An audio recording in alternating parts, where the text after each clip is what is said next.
देश की राजधानी नई दिल्ली में प्रधानमंत्री की अध्यक्षता वाली 3 सदस्यीय कमेटी, जिसमें प्रधानमंत्री नरेंद्र मोदी, केंद्रीय गृह मंत्री अमित शाह और लोकसभा में नेता प्रतिपक्ष राहुल गांधी मौजूद थे, उस कमेटी के चयन के बाद बुधवार 19 फरवरी 2025 को ज्ञानेश कुमार ने भारत के नए मुख्य चुनाव आयुक्त का पद संभाल लिया है। इस कमेटी ने नाम की घोषणा सोमवार को की थी।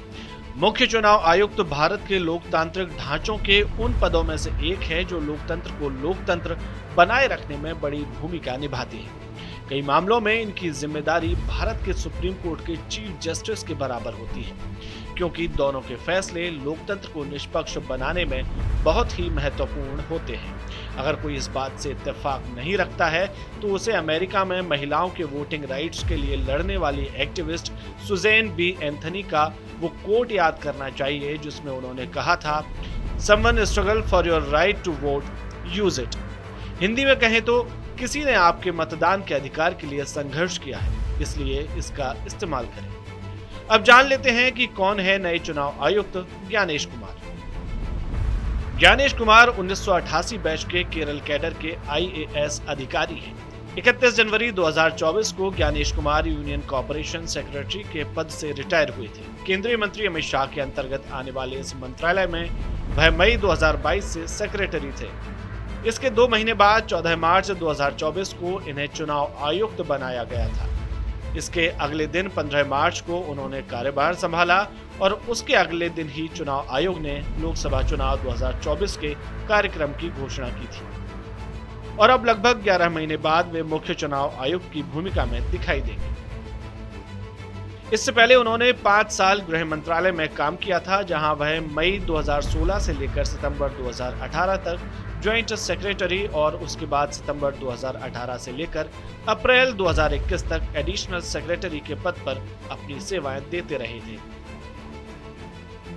ज्ञानेश कुमार की शुरुआत की बात करें तो वे उत्तर प्रदेश के आगरा के रहने वाले हैं। उनके पिता सुबोध कुमार गुप्ता एक डॉक्टर हैं। पिता सरकारी डॉक्टर थे तो ज्ञानेश कुमार की पढ़ाई गोरखपुर, लखनऊ, आगरा जैसे शहरों में पिता के ट्रांसफर के साथ साथ होती रही है। उन्होंने आईआईटी कानपुर से सिविल इंजीनियरिंग में बीटेक किया है। Institute of chartered financial analyst of India से बिजनेस फाइनेंस में भी पढ़ाई की है। ज्ञानेश कुमार के छोटे भाई मनीष कुमार आईआरएस अधिकारी हैं। उनकी बड़ी बेटी मेधा रूपम भी आईएएस अधिकारी हैं।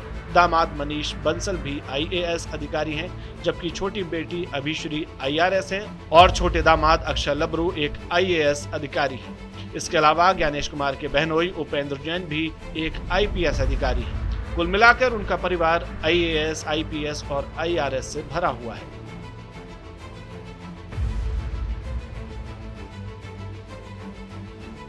एडिशनल सेक्रेटरी के पद पर रहते समय ज्ञानेश कुमार जम्मू कश्मीर के मामलों को बारीकी से देख रहे थे और अगस्त 2019 में अनुच्छेद 370 को रद्द करने की घोषणा की गई थी। मीडिया रिपोर्ट्स की माने तो आर्टिकल 370 को रद्द करने का कानून जब संसद में लाया जा रहा था, उस समय वह गृह मंत्री अमित शाह के साथ लगातार संसद में आते थे।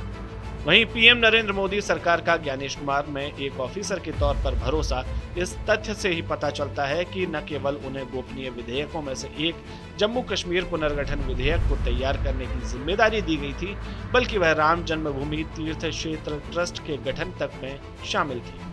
उनके चुनावी एक्सपीरियंस की बात करें तो ज्ञानेश कुमार के चुनाव आयुक्त रहते हुए लोकसभा चुनाव 2024, आर्टिकल 370 की समाप्ति के बाद केंद्र शासित प्रदेश जम्मू कश्मीर में पहली बार विधानसभा चुनाव हुए।